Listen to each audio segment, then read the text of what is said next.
Assalamualaikum warahmatullahi wabarakatuh. Waalaikumsalam warahmatullahi wabarakatuh.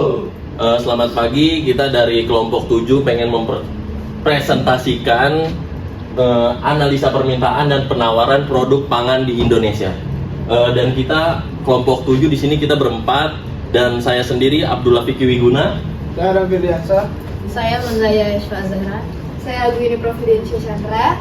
Dan di sini kami menggunakan metode presentasi untuk dapat data-datanya. Jadi kita wawancara penjual cabai. Dan kenapa kita harus mewawancara penjual cabai? Ini latar belakang. Akan dijelaskan oleh teman saya, Vicky. Ya, kembali lagi dengan saya. Latar belakang, satu, kebutuhan pokok masyarakat. Cabai merupakan salah satu komoditas penting dalam kuliner Indonesia. Konsumsi cabai tinggi, terutama karena banyak masakan khas Indonesia yang menggunakan cabai sebagai bahan utama. Oleh karena itu, permintaan cabai cukup stabil dan sering meningkat, terutama pada momen tertentu seperti hari raya atau musim hujan. Dan yang kedua, harga yang berfluktuasi. Harga cabai cenderung tidak stabil dan sering mengalami fluktuasi yang tajam, baik karena faktor musiman, cuaca, maupun gangguan pada rantai pasok. Ini menjadikan cabai sebagai komoditas menarik untuk dianalisis dari sisi penawaran dan permintaan. Next. 3. Peran ekonomi cabai. Sebagai salah satu komoditas pertanian yang diandalkan, cabai juga memberikan pengaruh signifikan terhadap petani dan perekonomian perdesaan di Indonesia. Ketika harga cabai naik atau turun secara drastis, hal tersebut dapat memengaruhi pendapat petani dan inflasi di sektor pangan. Dan yang keempat, ketergantungan pada faktor cuaca. Produksi cabai sangat dipengaruhi oleh kondisi cuaca, sehingga adanya perubahan cuaca ekstrim dapat mempengaruhi hasil panen dan menyebabkan penurunan pasok cabai. Ini menjadikan analisis penawaran dan permintaan cabai penting untuk memahami bagaimana faktor eksternal mempengaruhi pasar. Dan yang terakhir, dampak sosial dan ekonomi. Fluktuasi harga cabai seringkali menjadi perhatian pemerintah dan masyarakat karena dampaknya pada inflasi pangan. Cabai memiliki peran simbolis dalam stabilitas harga pangan di Indonesia, sehingga pemerintah sering mengeluarkan kebijakan untuk menstabilkan harganya. Dan next akan dibacakan oleh teman kita, Adam. Yang pertama ada misalnya kayak wawancara cabai, saya lagi jualan itu gak usah dibahas ya, karena memang udah tahu jualan cabai. Yang kedua nih ada bulan lalu ke bulan ini makin laku atau makin gak laku. Standar, nggak ada perbedaan bulan lalu dan bulan ini. Yang penting buat saya ada modal buat belanja sayuran esok hari. Pertanyaan ketiga, apa yang bikin cabai ini laku terus, apa yang bikin gak laku? Cabai laku memang karena konsumen hampir masak menggunakan cabai. Apalagi kalau cabai lagi murah semakin laku, kalau nggak laku ya cabai lagi mahal dan permintaan cabai menurun. Yang keempat, ada pertanyaan, kalau harga makin mahal, makin dikit atau makin banyak yang beli? Makin sedikit yang beli, mungkin pada malas karena terlalu mahal ya. Yang kelima, kalau dari produsen lagi susah, barangnya ngaruh nggak ke stok yang bisa jual ke pelanggan? Ya, kalau produsen sedang mengalami kesulitan menyediakan barang, itu pasti akan berdampak pada stok yang tersedia untuk dijual ke pelanggan. Jika barang yang diproduksi terbatas atau distribusi terhambat, stok yang diterima oleh toko atau distributor akan berkurang, yang biasa menyebabkan kekosongan stok atau keterlambatan pengiriman barang ke pelanggan. Yang pertanyaan keenam, kalau harga barang naik atau turun gimana mas? Kalau harga barang naik atau turun gimana atur stok yang dijual? Saat harga naik biasanya permintaan bisa menurun. Ibu bisa mengurangi stok barang yang kurang laku untuk mencegah penumpukan. Yang ketujuh, ada waktu tertentu nggak? Misal pas momen tertentu permintaan naik atau turun drastis. Ada saat ada Idul Fitri atau Idul Adha, permintaan sayuran meningkat biasa 2 kali lipat dari hari biasanya. Pertanyaan ke-8, menurut tantangan terbesar apa sih buat seimbangin stok barang dan permintaan di pasar?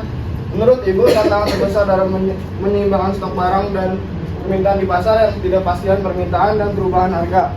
Terkadang permintaan bisa sangat sulit diprediksi, terutama dengan adanya tren musiman atau perubahan mendadak dalam konsumen. Ini bisa menyebabkan stok berlebih saat permintaan rendah atau stok habis saat permintaan melonjak. Pertanyaan ke-9, gimana cara nentuin harga jual produk di tengah banyaknya pesaing? Bisa survei harga dari pedagang lain di pasar atau di sekitar area jualan. Mengetahui beberapa harga jual pesaing membantu ibu memahami kisaran harga yang bisa diterima oleh konsumen. Harga sayuran bisa berubah sesuai musim, terutama ketika pasokan terbatas atau melimpah. Pastikan ibu selalu update dengan tren harga tersebut. Pertanyaan terakhir, ada trik khusus nggak buat narik lebih banyak pelanggan kalau permintaan lagi turun? Kadang ibu pas posting jualan sayuran di WA, biasanya tetangga rumah pada beli sayuran jika mereka pada masuk pasar. Nah, jadi tantangan terbesarnya ibu yang kita wawancara ini dalam jual cabai yaitu karena menurut dia ada ketidakpastian antara permintaan dan penawaran. Misalnya tiba-tiba dia udah stok 100 kilo nih, oh ternyata yang beli cabai lagi sepi karena harganya lebih mahal. Akhirnya yang dari stoknya ada 100, yang laku ternyata cuma 80. Nah 20-nya itu jadi kerugian buat si ibu ini. Jadi cara ibu ini mengatasi hal tersebut adalah dia survei dulu ke pedagang-pedagang di sekitar. Next. Oke, jadi ini ada analisis cabai di pasar. Yang pertama, berapa jumlah stok cabai di bulan Maret atau waktu puasa? Itu 15 kg per hari. Per bulannya 450 kg. Yang kedua, berapa harga cabai? Harganya 92.000 per kilogram. Yang ketiga, berapa jumlah cabai yang laku? Jadi per hari itu bisa 8 sampai 9 kg, per bulan sekitar 240 kg. Terus berapa jumlah stok cabai di bulan Mei? 10 kg per hari, per bulannya 300 kg. Berapa harga cabai? Jadi harganya 70.000 per kilogram. Berapa jumlah cabai yang laku? 7 kg per hari, per bulan sekitar 210 kg. Berapa jumlah stok cabai di akhir tahun? Itu 13 kg per hari dan per bulannya 390 kg. Berapa harga cabai? Harganya 55.000 per kilogram. Dan yang terakhir, berapa jumlah cabai yang laku? Itu 12 kg per hari dan per bulannya sekitar 360 kg. Jadi di sini kita ambil data selama 2024. Yang pertama bulan Maret, karena itu waktunya puasa, bakal banyak orang yang ngumpul-ngumpul buat buka bersama dan biasanya itu masakannya pedes-pedes kan. Nah, setelah itu kita ambil yang bulan Mei. Kenapa? Karena dia sekitar pertengahan bulan. Jadi kita ngambil per periode. Yang pertama yang agak awal-awal tahun, terus bulan Mei yang pertengahannya, dan yang terakhir tuh ini sebenarnya antara bulan Oktober ke November. Tapi emang kita mengambil datanya 3 ini aja karena dari ibunya juga nggak mungkin nyatet sepanjang yang kayak data BPS. Next. Jadi selanjutnya ada rumus elastisitas permintaan. Nah, elastisitas ini dibutuhkan untuk tahu ya gimana cabai ini bisa mempengaruhi perekonomian di Indonesia. Jadi apakah kalau cabai itu harganya naik turun orang bakal beli nggak? Dan di sini dari wawancara tadi yang dibilang Adam itu walaupun cabai harganya naik turun itu tetap bakal ada beberapa orang yang konsumsi cabai karena itu udah kayak ketergantungannya kita makan pedas kan sebagai orang Indonesia. Nah, cara menghitung permintaannya yaitu persen perubahan kuantitas yang diminta per perubahan harganya. Di sini kita ada kasih contoh perbandingan antara bulan Maret dan bulan Mei. Yang pertama, ini kuantitas yang diminta atau permintaannya, yaitu kuantitas bulan Mei kurang kuantitas bulan Maret. Jadi kenapa di sini bulan Mei dulu? Karena bulan yang paling dekat sama yang sekarang. Bulan Mei dikurang bulan Maret. Jadi kan tadi yang Ayah bilang, Mas Zaya bilang, bulan Mei itu kan 210 kg, dikurangi sama yang bulan Maret. Persediaannya 240 kg dan dibagi sama kuantitas yang bulan Maret 240 kg. Nah, nanti kalau ini dibagi ini kan hasilnya minus 30. Ini kurang 210 kurang 240 kan hasilnya minus 30 dan kita bagi lagi sama 240. Nanti akan ketemu hasilnya minus 0,125. Nah, desimal ini kalau misalnya mau kita ubah ke persen itu dikali 100. Jadi nanti akan dapat hasilnya minus 12,5%. Kalau ini persennya bisa minus, kalau persennya minus berarti kualitas yang diminta atau permintaannya itu turun, makanya minus. Nah ini juga sama kayak tadi, jadi nggak perlu saya jelasin lagi. Intinya perubahan harga di bulan Mei dan bulan Maret itu minus juga nih 23,9%. Jadi berarti turun juga dia. Nah untuk hitung elastisitas permintaannya itu gampang aja caranya. Yang tadi presentase perubahan kuantitas yang diminta minus 12% dibagi dengan perubahan harganya minus 23,9%. Nanti akan didapat 0,52. Nah, cara menentukannya kalau ED atau kualitas atau elastisitas permintaannya kurang dari 1, ini kan 0,52. Ini kurang dari 1, artinya permintaan cabai itu bersifat inelastis. Selanjutnya yaitu faktor-faktor akan dijelaskan oleh teman saya Kiki. Ya, di sini saya akan menjelaskan faktor yang mempengaruhi elastisitas permintaan cabai. Yang pertama, sifat barang. Cabai adalah kebutuhan pokok sehingga permintaannya cenderung elastis. 2, itu permintaan ketersediaan barang substitusi.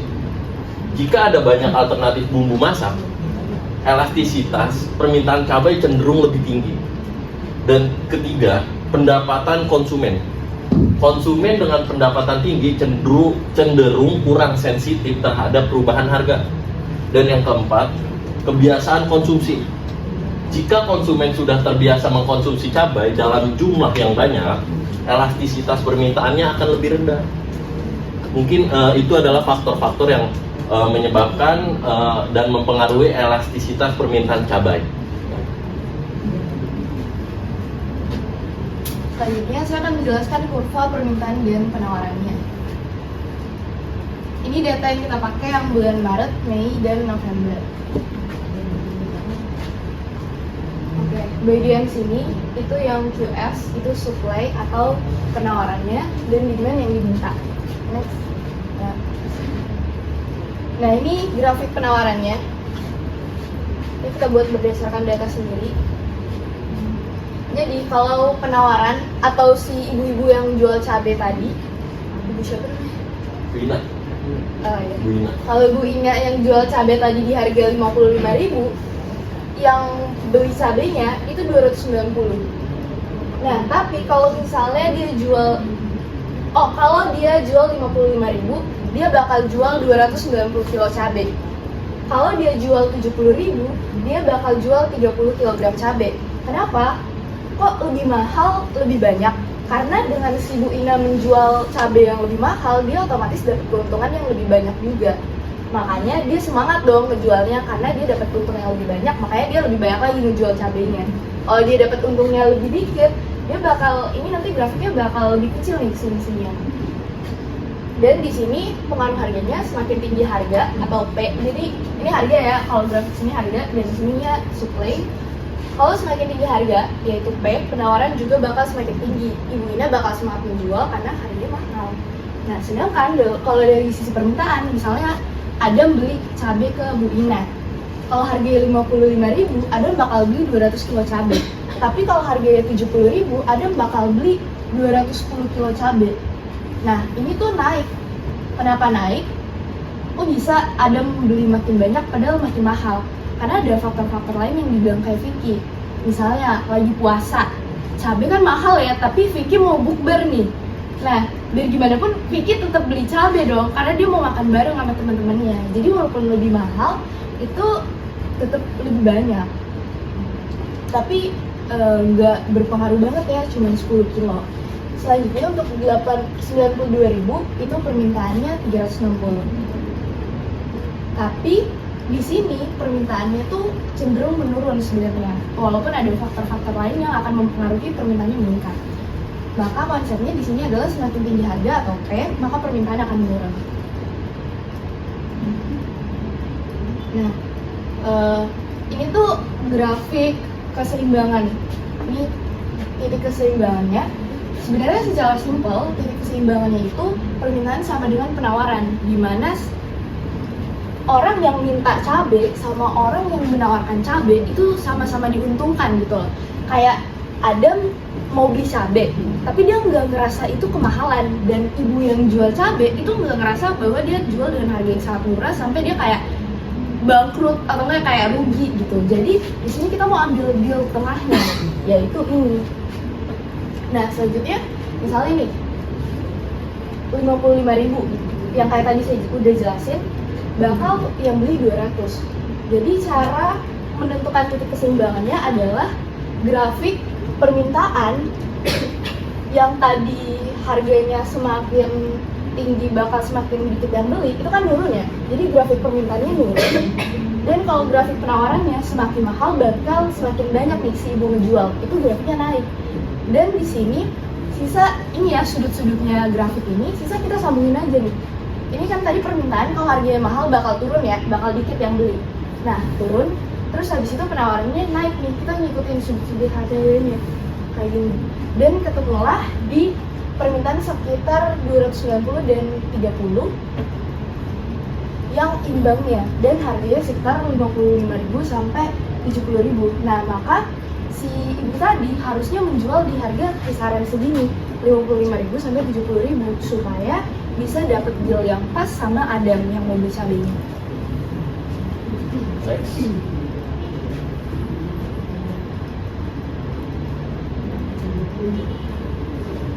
Jadi tadi kan saya menjelaskan bahwa ada beberapa hal yang akan mempengaruhi harga cabai walaupun mahal. Kenapa sih orang tetap beli, dan apa sih yang mempengaruhi faktor-faktor permintaan dan penawaran? Akan dijelaskan lebih lanjut oleh teman saya, Mbak Zaya. Oke, ini mulai dari faktor yang mempengaruhi permintaan dulu. Jadi yang pertama itu ada harga barang. Jadi hubungan terbalik harga naik dan permintaan turun. Yang kedua ada pendapatan konsumen, yaitu kenaikan pendapatan biasanya meningkatkan permintaan. Yang ketiga ada preferensi dan selera, yaitu perubahan selera mempengaruhi permintaan. Yang keempat harga barang substitusi dan komplementer, yaitu mempengaruhi permintaan barang terkait. Dan yang kelima jumlah penduduk, yaitu pertumbuhan populasi meningkatkan permintaan. Sekarang yang faktor mempengaruhi penawaran, yaitu yang pertama harga barang, itu hubungan langsung harga naik penawaran naik. Yang kedua biaya produksi, yaitu kenaikan biaya mengurangi penawaran. Yang ketiga teknologi, yaitu kemajuan teknologi meningkatkan penawaran. Yang keempat jumlah produsen, yaitu lebih banyak produsen meningkatkan total penawaran. Dan yang terakhir kebijakan pemerintah, yaitu regulasi dan pajak mempengaruhi penawaran. Dan ini adalah foto dokumentasi wawancara langsung dari teman kami Adam. Ini di pasar mana? Pasar Impres, Jakarta Selatan, Cipta Selatan. Nah, dan mewawancarai Bu Ani. Ya, namanya Bu Ani. Benar kan? Oke teman-teman, karena segitu doang presentasinya, tapi kita di sini bakal meringkas hal-hal yang masing-masing kita dapat. Kalau dari Adam dapat apa aja dari materi ini? Karena cabai di sini harga cabai ada yang naik, ada yang turun. Ya, sesuai dengan harganya. Kalau misalnya lagi ada acara Idul Fitri ya pasti naik harga cabai. Oke, kalau dari Vicky?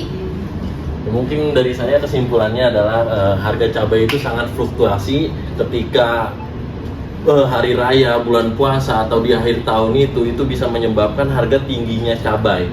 Jadi mungkin ada harga di mana harga turun, di mana harga naik. Jadi untuk IRT ibu rumah tangga itu bisa tahu kapan sih harga cabai itu naik dan kapan sih harga cabai itu turun. Oke, jadi salah satu manfaat kita pelajarin grafik penawaran dan permintaan cabai itu supaya bisa bermanfaat untuk masyarakat sekitar ya, Vicky. Bener Betul, ya? betul sekali. Kalau dari Mbak Zaya sendiri gimana? Kalau dari saya kurang lebih sama sih kayak Adam sama Vicky ya. Jadi harga cabai itu bisa berubah-ubah sesuai musimnya, musim cabai gitu sih. Ya. Dan harga cabai itu coba boleh ke slide sebelumnya. Nah, bukan next. Nah, pendapatan konsumen. Nah, jadi kalau misalnya kayak lagi yang Vicky bilang tadi Idul Fitri atau nggak Lebaran nih. Nah, Lebaran itu kan orang-orang pada nerima THR. Otomatis orang nggak begitu mikir banyak buat beli cabai yang mahal karena dia udah punya duit banyak dong. Jadi pendapatan konsumen itu mempengaruhi harganya. Itu sih kesimpulan kalau dari saya. Nah, kalau dari teman-teman ada yang masih bingung nggak atau pengen bertanya? Oke, Ya. silakan. Saya Boleh Mei. diri dulu. Oh, ya. Saya Mei Desabita dari kelompok 8, mau tanya dong bedanya elastis sama inelastis itu apa ya? Oh iya, oke. Terima kasih Kak Ida. Kita ke slide yang grafik ya. Oke. Sebelumnya lagi. Oke. Jadi elastis ini yang aku mention tadi ya, bahwa cabai ini inelastis karena ED-nya itu kurang dari 1, yaitu 0,52. Kalau elastis itu artinya harga cabai ini bisa mempengaruhi minat pembeli. Misalnya kayak harganya naik banget, orang-orang pada nggak mau beli cabai. Sedangkan di sini yang kita bilang tuh orang-orang tetap beli kok, tapi kayak nurun aja. Tapi penurunannya sebenarnya dikit, nggak sebegitu mempengaruhi. Tapi misalnya cabai ini inelastis, ya mau harganya naik turun juga orang-orang tetap bakal beli, tapi kurangnya dikit. Itu inelastis. Jadi inelastis adalah dimana keadaan harga cabai naik turun, tapi orang-orang tetap beli gitu. Kalau elastis, harga cabai naik, orang-orang nggak mau beli. Jadi kayak elastis lebih mempengaruhi harga dan minat konsumen. Kalau inelastis itu harganya nggak begitu mempengaruhi minat konsumen. Makasih ya. Iya, sama-sama. Baik, sekian presentasi dari kami. Semoga materi ini bisa bermanfaat dan relate sama kehidupan kita sehari-hari sebagai masyarakat Indonesia. Ya, thank you. Assalamualaikum warahmatullahi wabarakatuh. Waalaikumsalam.